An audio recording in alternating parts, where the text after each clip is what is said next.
Bonjour tout le monde, bienvenue à la 6e chronique du Paperman pour 2018. Je vous rappelle le concept des chroniques.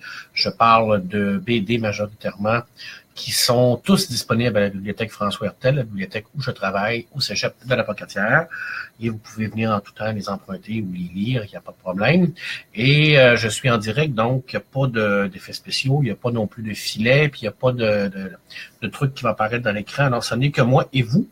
Et comme c'est en direct, je réponds à vos commentaires, vos questions, vos salutations, vos suggestions en direct. Alors, des fois, ça peut paraître confus, mais moi, j'aime vous parler. Alors, je fais ça pour être avec vous. Et puis, on se parle ensemble. Alors, on se parle de BD, comme d'habitude. Il y a mon ami Yann qui est là, qui me dit salut. Alors, salut mon ami Yann. Aujourd'hui, petite chronique très, très simple. J'ai parlé de 2 séries. Mais en fait, on peut dire que c'est 2 séries. La première série, c'est les Mémoires mortes de Denis Vajram qui l'a fait au niveau scénaristique. Le tome 1 et le tome 2 a été fait par Valérie Madjan. Et puis, au dessin, c'est vrai, faut pas que j'oublie le dessin parce que c'est vraiment super important, c'est M. Chouin au dessin. Et puis, je vais faire un petit résumé d'une série qui malheureusement est terminée, mais pas complétée. Alors, je sais que c'est un peu plate, là, parce que c'est une série de 2, mais il y aurait clairement eu beaucoup de... il aurait pu en faire un 3e pour bien la terminer, mais je pense que malheureusement, ça ne s'est pas fait. Alors, c'est une série quand même qui date des années 2000, mais moi, j'ai beaucoup aimé ça, puis je vais vous expliquer pourquoi. Alors, il y a mon ami Franck qui me dit « Hey, bye, bonjour mon ami Franck. » Alors, les mémoires mortes, commençons donc par les mémoires mortes. Je mets mes lunettes, j'ai toujours l'air beaucoup plus intelligent quand je mets mes lunettes. Un futur trop proche et déjà lointain, la civilisation de l'énergie a laissé place à un nouveau Moyen-Âge. En haut des carcasses des gratte-ciels de New York, les survivants de la chute ont rebâti leur village, les plaçant ainsi à l'abri d'un monde devenu fou. Hélas, depuis 3 mois, nuit après nuit, les tours sont la cible de terribles pillards. Au cœur de la tourmente, une femme possédée par des rêves venus du passé tentera en vain de protéger sa famille. Mais qui pourra combattre le propre feu de Dieu? C'est particulier. C'est un mélange de science-fiction, bien entendu, science-fiction post-apocalyptique, parce qu'il y a clairement eu une situation qui a fait en sorte que la civilisation s'est écroulée. Et on mélange également à l'intérieur de tout ça un petit côté religieux parce que Denis Vajram aime beaucoup mélanger le fond religieux à ses histoires pour bien placer toute l'histoire par rapport à l'humain et tout ça. Alors, c'est quelqu'un qui aime beaucoup parler de l'importance que la religion a dans notre société. Et bien entendu, c'est la science-fiction. Parce qu'on sait que Denis Vajram aime beaucoup la science-fiction. Et c'est son dada, donc il s'en est jamais caché. Alors, c'est quand même un des maîtres de la science-fiction. J'ai beaucoup aimé ce style de mélange-là. Tout d'abord, il faut savoir que l'histoire, ça passe vraiment après un événement. Ils sont sur des gratte-ciels en hauteur et puis tout à coup, tout s'écroule. Les villages se font attaquer par des genres de démons. Pense que c'est des démons, eux pensent que c'est des démons, mais on va apprendre au fil que l'histoire avance que ce n'est pas ça du tout.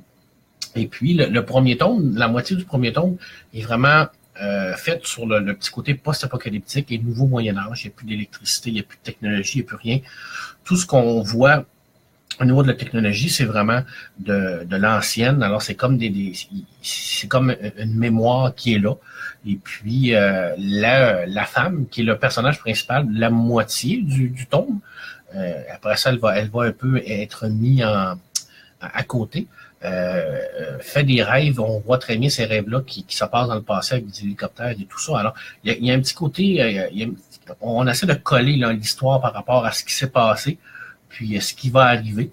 Et puis, on va se rendre compte, en fin de compte, que tout ça, c'est relié effectivement avec des anciennes technologies dans l'ancien temps et tout ça, et que tous ces piliers-là, dans le fond, c'est tout relatif à la nouvelle religion qui veut comme effacer la mémoire de ce qui s'est passé. Mais il va y avoir un os à quelque part. Là. Il va y avoir un des anciens qui va avoir réussi à transférer son esprit dans un des des personnages. Et puis lui, ben, il a le savoir de l'ancienne civilisation. Donc, il va prendre un peu comme la place du nouveau Messie. Et il va vraiment amener ces pillards-là à se joindre à lui pour combattre la nouvelle religion. Alors, c'est un peu complexe au niveau de l'histoire, mais ça roule très bien, ça coule très bien. J'ai beaucoup aimé ça. Par contre, c'est pas fini. On arrive à la fin du tome 2 et puis on finit sur un punch, mais on voit clairement que les auteurs auraient pu aller plus loin, puis pour le moment que la série a été annulée, mais ça laisse un petit coup amer dans la bouche, malheureusement. Je vous l'ai dit, Bajram, j'ai également parlé de Lionel Chouin au dessin, que j'ai beaucoup aimé. Un dessin un peu... c'est pas un dessin réaliste, c'est pas un dessin non plus qui va travailler beaucoup au niveau au niveau des expressions, au niveau des détails, au niveau des corps et tout ça. Il va vraiment prendre beaucoup d'importance à mettre le décor, l'arrière. On va jouer beaucoup avec ça. Les couleurs sont magnifiques, tous les décors, les gratte-ciels, toutes les scènes de feu, les scènes nucléaires, les scènes de bagarre sont super bien dessinées. On sent très bien l'action, on sent très bien toute la richesse de la scène par le dessin. J'ai beaucoup aimé le dessin, mais je vais essayer de vous en montrer quelques planches, dont une à la fin qui est extraordinairement belle. Il y a mon ami Simon qui me dit « Salut ». Alors, salut mon ami Simon. N'oubliez pas que vous avez des questions, des commentaires ou n'importe quoi, vous ne gênez pas. Exemple de planche, là, quand je vous dis qu'on met beaucoup d'accent sur les décors, beaucoup d'accent sur l'action au niveau de le feu et tout ça, là, c'est magnifique. Là. Moi, cette planche-là, là, j'ai adoré ça. Hein, j'ai vraiment beaucoup aimé ça. Je peux donner un autre exemple à la fin, là. J'adore ce style de dessin-là. Un dessin vraiment qui met l'environnement à l'avant-plan. Peut-être un peu moins les personnages. Je vous l'ai dit, au niveau des personnages, on est peut-être un peu moins précis au niveau des expressions et tout ça, mais ça fait la job. Je trouve que c'est très beau. Je trouve que c'est très bien. Je trouve aussi que les personnages sont quand même bien définis. Il y a Martin qui me dit « Bonjour, Monsieur Gagnon, plus sage de l'année supplémentaire. » Merci, Martin. Il y en a « Ah, Monsieur Chouin, qui est le dessinateur? » Dis ça. Merci de parler de notre série. J'ai adoré dessiner ça. Ben, ça paraît que vous avez adoré dessiner ça. Puis, comme je vous disais, les personnages sont quand même très bien définis au niveau dessin. Quelquefois, on se perd un peu au niveau du scénario parce que je vous l'ai dit, le personnage principal, c'est la fille qui est également la mère de deux enfants. Et puis, on la perd un peu. Elle est comme mise de côté. Et puis, elle revient, mais elle perd comme son rôle de personnage principal. Puis, j'ai l'impression que dans le troisième tome, qu'on verra pas, elle avait probablement un plus grand rôle à jouer. Mais tout ça se colle bien quand même à l'histoire. Il faut aimer la science-fiction.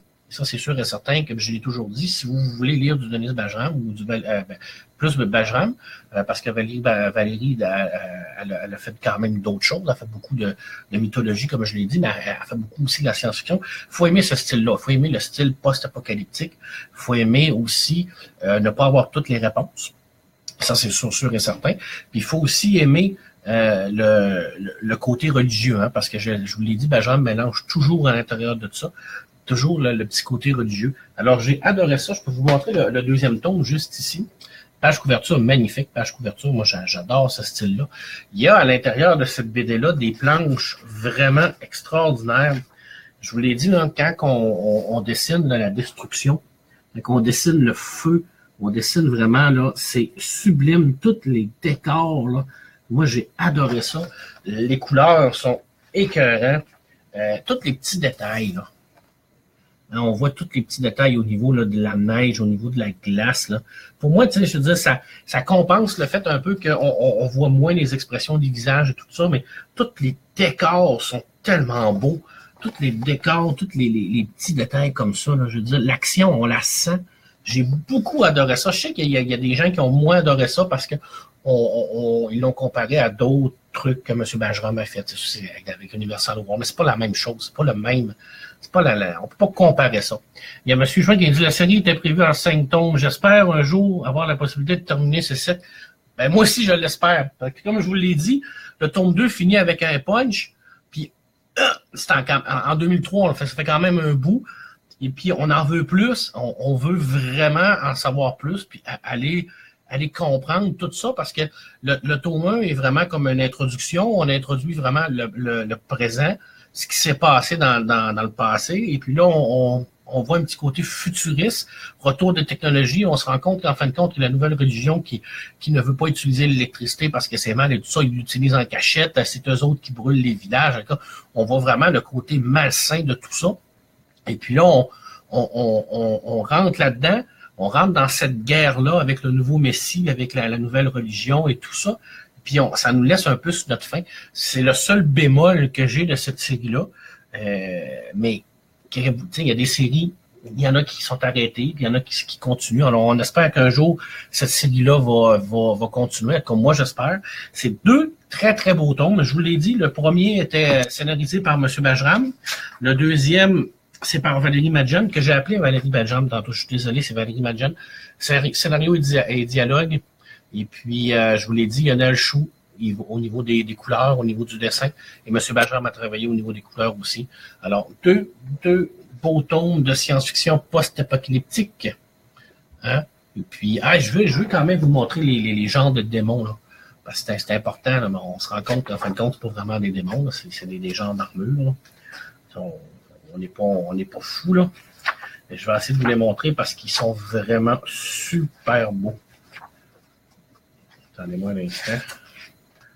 Là, je suis dans le tome 2. Peut-être que je prenne le tome 1. Hein. Ça serait peut-être un peu mieux. Hein. Je vais essayer de vous les montrer parce que, honnêtement, c'est magnifique. Hein? Les scènes d'action un peu plus gore, là. Pour les gens qui aiment le gore, là, c'est vraiment là, très, très intense. Le feu, les couleurs, l'orangé, les teints. Tout est bien travaillé à l'intérieur de cette BD-là. Moi, j'ai vraiment beaucoup aimé ça. Un exemple là, des fameux démons. Là. On les voit un peu, là, la face, les figures, les genres de cornes et tout ça. Là. Vraiment, là, moi, j'ai beaucoup aimé le style graphique de cette BD-là. Je vais en voir ici encore là. Hein? Dès qu'on tombe là, dès qu'on tombe en perspective, là, qu'on recule la caméra là, vraiment pour voir l'action, les scènes et tout ça, là, on tombe vraiment là, dans du beau dessin, vraiment. Là, on voit, on comprend très bien. Puis ça se lit bien aussi. Je dis, il n'y a aucun problème de lecture au niveau du découpage. Là. Très, très belle BD. Très belle série. 2 tomes. C'est chez Aux Humanoïdes Associés. Je vous l'ai dit, 2000-2003 environ. On va espérer que ça se complète un jour. Mais même à ça, même si on n'a pas la finale, on a quand même une très, très belle lecture, encore une fois. La très, très bonne science-fiction de M. Denis Bajram. Alors, La mémoire morte, que ça s'appelle, la série. Et le tome 1, c'est Le feu, destruction. Et le tome 2, Océan sans eau. Merci beaucoup pour cette belle BD-là. Je terminerai, parce que je suis pas en ligne de 2 lectures, parce que cette semaine, je n'ai fait que 2 lectures. BD, parce que je suis encore dans la lecture de Carbone modifié, que je suis en train de terminer, qui a été adapté en série Netflix. Et puis, je peux vous dire présentement que j'ai pratiquement la moitié de lu, et c'est extrêmement fidèle. Honnêtement, là, j'ai je vois beaucoup de références que j'ai vues dans la série, dans le livre. C'est sûr que le livre va beaucoup plus loin au niveau du transhumanisme et tout ça, mais c'est vraiment super. J'ai énormément adoré ça, cette série-là. J'aime beaucoup le côté futuriste au niveau des thèmes. Et voilà, cette fameuse BD. La Horde du Contrevent. 2018 est une très, très jeune année. Pour l'instant, c'est vraiment la BD que j'ai le plus aimé lire. Honnêtement, là, il y a des BD qui vous marquent. Il y a des BD qui laissent vraiment une trace. Quand j'avais lu Le Tueur, que mon ami Franck Brisson m'avait proposé, j'ai eu cette claque-là. J'avais comme fait « Wow! » Tu sais quand tu tombes devant quelque chose de gros, quelque chose qui est plus... qui démontre pourquoi la BD est un art. Ça, ben c'est clairement ça. Pour moi, là, cette BD-là, là, je veux dire, ça représente exactement tout ce que j'aime dans la BD. Un scénario solide, super bien écrit, des dialogues extraordinaires, mais c'est également tout le côté graphique, tout le côté dessin qui vient nous chercher, nous parler. Les personnages à l'intérieur de tout ça sont sublimes. On a l'impression de vivre avec eux. Tous les décors, la couleur, les teintes de cette BD-là. Écoutez, moi, j'ai vraiment beaucoup aimé ça. Faut que je fasse quand même mon meilleur coup de pas. Cette BD-là, c'est tiré du livre, La Horde du Contrevent, qui a été écrit par Alain Damasio. Je ne l'ai pas lu. Bien entendu que je connais de nom, parce que c'est un livre qui est quand même considéré comme une œuvre majeure de la science-fiction française. Et puis, comme le disait un de mes amis récemment sur Facebook, on parle pas beaucoup de la littérature française, SF et fantasy. Et il y a des excellents auteurs de science-fiction et de fantasy en français. Et on n'en parle pratiquement jamais. Et c'est vrai. On va essayer des fois je vais essayer d'en parler un peu plus. Et Monsieur Damasio, ben, c'en est un qui a écrit La Horde du Contrevent. C'est un roman qui a été écrit dans les années... je pourrais vite de même, là. Je ne peux pas vous le dire. Je pense que c'est en 2000, au début des années 2000, 2002, 2003. En tout cas, c'est vraiment un roman qui est considéré comme culte, que j'ai commandé à la bibliothèque. Je ne l'ai pas ici à la bibliothèque. Alors, je l'ai commandé et oui, je vais le lire. Je sais qu'il y a certaines personnes qui m'ont dit que c'était quand même difficile à lire, que c'était pas à la portée de tout le monde parce qu'il y avait beaucoup de personnages. La façon que c'était écrit, c'était vraiment plus compliqué. Il y avait beaucoup de bruit autour de tout ça. Il y avait tout un concept au niveau des signes, au niveau des personnages, mais c'est pas grave, ça m'intrigue quand même. Et puis, je vais quand même le lire. Mais revenons à cette BD-là. J'ai trouvé, premièrement, que c'était super rythmé, très efficace. L'histoire, ben, c'est la Horde. La Horde, c'est des gens qui vivent dans un monde où il y a du vent continuel. Et puis le vent, ben, il y a certaines catégories de vent qui vont à plus petit jusqu'à plus grand. Et puis la Horde ben, a pour mission d'aller à contre-vent jusqu'à l'extrême amont, où ce que le vent viendrait, l'origine du vent. Et c'est la 34e, alors il y en a eu 33 autres avant eux qui auraient échoué parce qu'on comprend un peu également dans l'histoire que ça se peut également qu'ils rencontrent encore d'autres hordes qui sont partis. Et cette horde-là, ben, on la voit au tout début de la BD, elle est très très jeune et on fait un bond dans le temps, c'est 27 ans plus tard, alors elle a grandi, elle a perdu des membres, elle en a eu d'autres, il y en a qui se sont rajoutés et elle a toujours le même but de aller contre le vent pour essayer de découvrir d'où vient ce vent-là. Et le monde est complètement toujours avec du vent à l'intérieur de ça. D'ailleurs, le vent est le personnage principal de la BD. C'est lui qui est l'antagoniste vraiment à l'intérieur de tout ça. Et puis, c'est lui qui pousse les personnages à faire ce qu'ils font. C'est lui qui définit le monde. C'est lui, dans le fond, qui c'est un peu comme le créateur. On comprend au fil de notre lecture que le vent, c'est comme un genre de dieu. C'est comme le créateur de ce monde-là. Tout tourne autour du vent dans ce monde-là. Là, il y a plein de commentaires qui rentrent. Il y a mon ami Yann qui dit « Je suis d'accord avec le fait de parler d'auteurs français de fantasy et de science-fiction. » C'est vrai. Une série fantastique comme mon fils, La Quête d'Eloulan de Pierre Bottara, c'est vrai, c'est une très très belle série, ça aussi. Pierre Bottara, très très belle série. Ça, c'est vrai qu'on pourrait également en parler. Donc, je reviens à ça ici. Moi, j'étais complètement innocent de lecture, alors je ne peux pas faire de comparaison avec le roman. Je sais que dans la préface, qui est probablement une des plus belles préfaces que j'ai lues de ma vie, dans la BD, l'auteur Alain Damasio était dithyrambique par rapport au travail de Eric. C'est vraiment... il l'a beaucoup aimé. D'ailleurs, ce qu'il faut en savoir dans la préface, c'est que lui, quand il a fait le roman, c'est sa horde à lui. Pour lui, la horde de Eric, ben, c'est la horde du Contrevent, c'est la BD, c'est sa horde à lui. Puis nous, ben, en tant que lecteur, ben, on s'approprie également cette horde-là, on s'approprie ces personnages-là, on vit avec eux autres, on vit leur aventure, on vit leur cassure, on vit tout ça. D'ailleurs, la horde est très représentative de la société d'aujourd'hui. Je veux dire, quand ils sont ensemble, ils sont durs comme la roche, c'est vraiment comme un roc, ils sont capables d'aller contre le vent. Il n'y a rien qui peut les atteindre, mais chaque personne individuellement, ben, ils ont des forces puis des faiblesses, mais quand ils sont ensemble, eh bien, ben, ça fait qu'ils sont pratiquement invincibles, mais elle est pas, elle peut casser, elle peut se blesser la horde, elle peut plier, elle n'est pas parfaite. Il y a des gens qui vont avoir beaucoup de personnalité à l'intérieur de tout ça, qui va faire vraiment comme avancer ou reculer la horde. Mais une fois qu'elle est soudée ensemble, il n'y a rien qui peut l'arrêter. Puis je pense que c'est un très beau message de ce qu'on doit faire en tant que société également.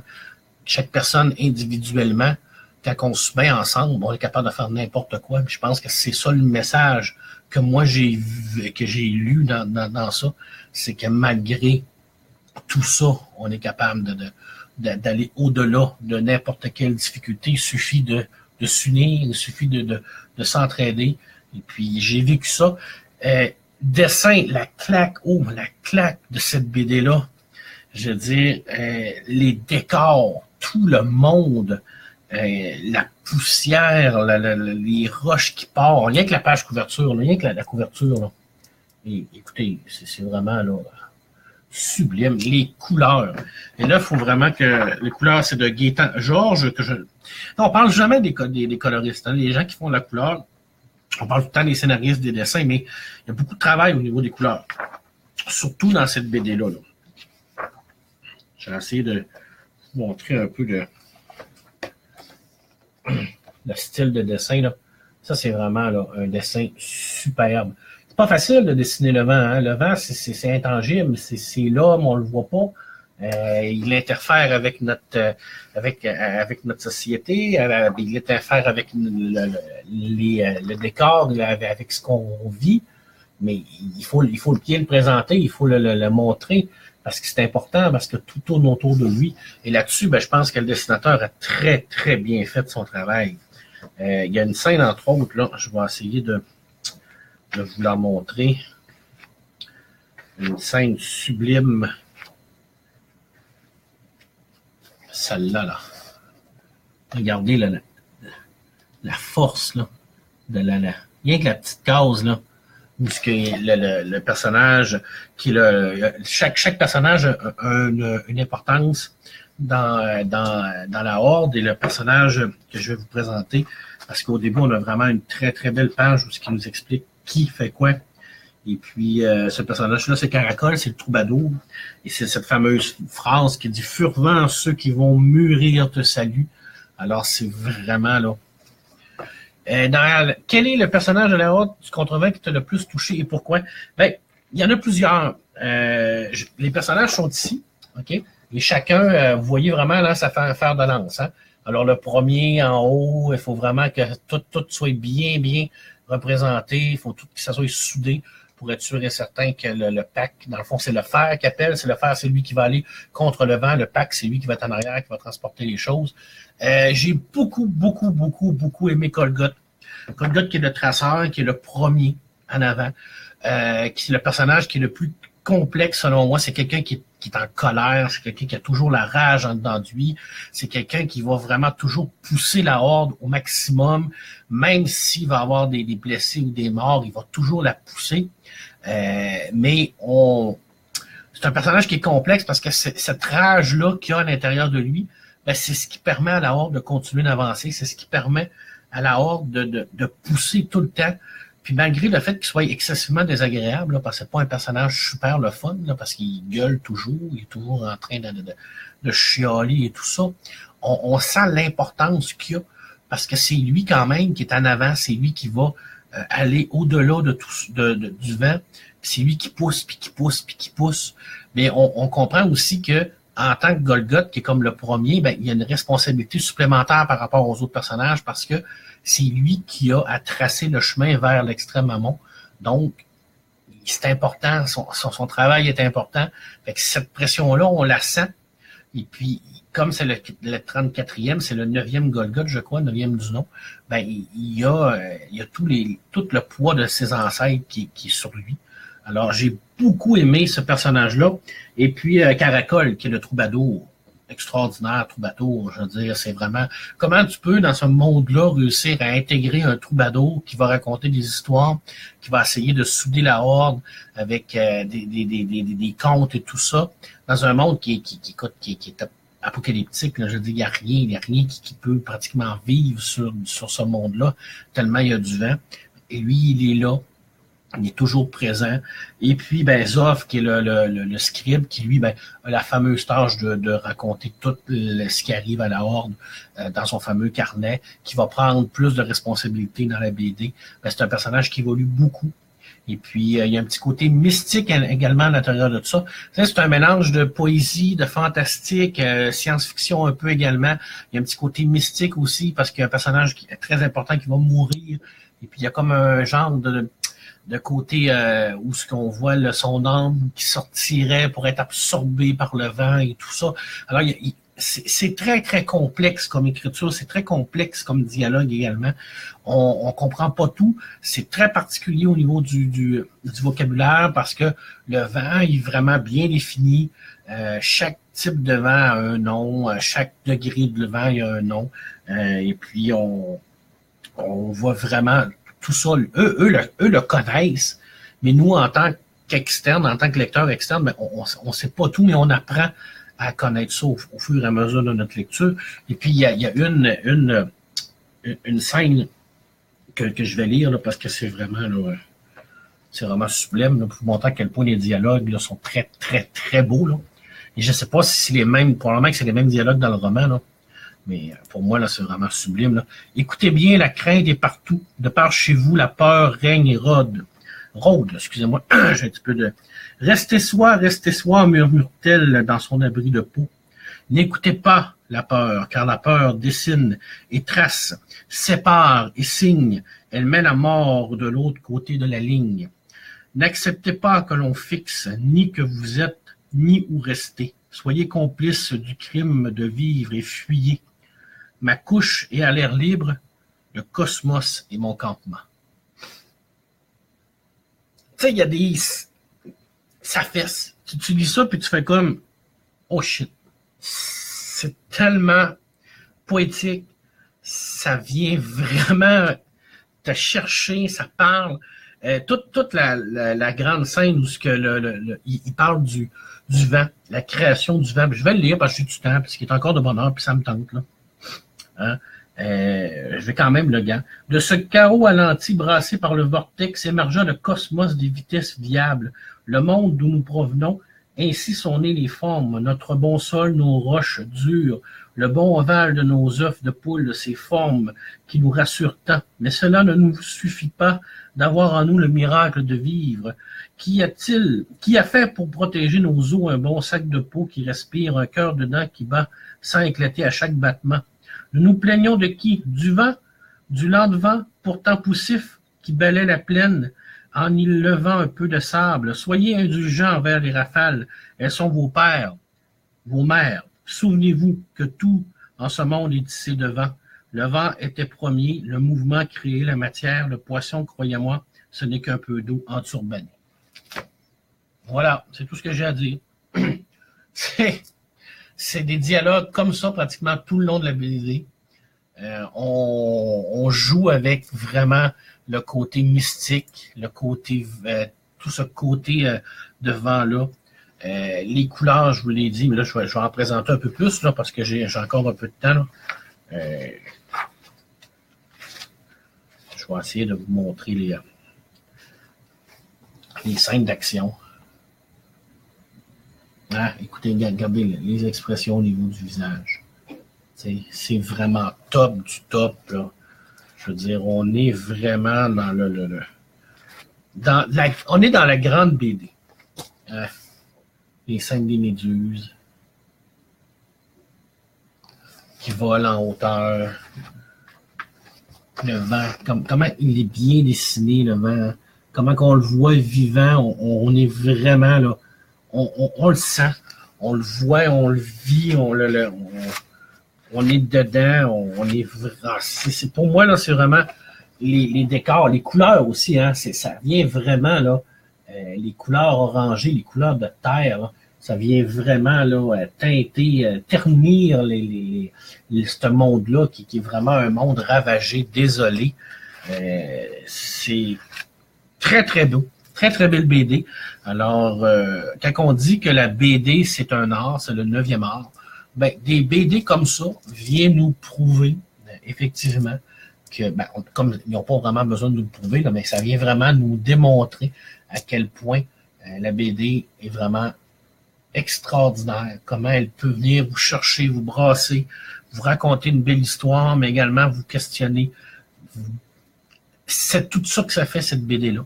Et puis si j'ai un message à retenir là-dedans, c'est que chaque personne dans la horde, tout seul, ça dire que c'est une personne, mais quand ils sont tous ensemble, tous unis, ben, la horde est indestructible pratiquement. Alors, je pense que c'est le message qu'il faut toujours retenir. Tout seul, on est faible, on est peut-être, on pense peut-être fort, mais quand on est tous ensemble, tous unis, on peut faire n'importe quoi. On peut passer à n'importe quelle épreuve. Alors, moi, c'est tout ce que j'ai à vous dire. Soyez vraiment unis. Puis, allez vous chercher cette BD au plus vite. Vite, vite, vite, vite, vite. C'est Gilles Delcourt et ça, c'est le tome 1. Le Cosmos, c'est mon campement. Puis, il va vraiment avoir un tome 2, c'est sûr et certain. Puis, allez vous chercher Les Mémoires de la Mer Morte. Très belle série de science-fiction. Super beau dessin de M. Chouin. Et top également. Très belle page couverture. Alors, là-dessus, je vais vous souhaiter à tous il y a un petit bonhomme colère. C'est pas grave, ça me dérange pas. Là-dessus, je vais vous souhaiter à tous une très bonne fin de semaine. Je vais vous souhaiter, si vous n'avez pas de questions ou commentaires, il n'y a pas de problème. Si vous avez aimé un petit point, si vous n'avez pas aimé un petit bonhomme colère, vous pouvez partager, ça ne me dérange pas. Bonne BD, je ne sais pas de quoi je vais parler la semaine prochaine. Black Panther sort bientôt, alors allez le voir. J'ai hâte de le voir également. Et puis, en fin de semaine, si vous avez une lecture à faire, courez à votre bibliothèque, allez chercher ça. Et si vous voulez également vous taper du bas post-cyberpunk, Carbone modifié, Richard Morgan, aux éditions Bracolone, toujours le fun. Faut par contre aimer le style. Si vous n'aimez pas le cyberpunk, vous allez pas aimer ça. Merci, Ruyo Rock. Merci beaucoup, mon ami Franck. Tu m'as convaincu, je vais lire La Horde, oui, mais il faut lire également votre BD, Monsieur Chouin, parce qu'elle est très bien dessinée. Et s'il vous plaît, je vous en conjure, essayez de la finir. Je veux avoir la suite. Sur ce, bonne fin de semaine, bonne BD tout le monde. Bye bye.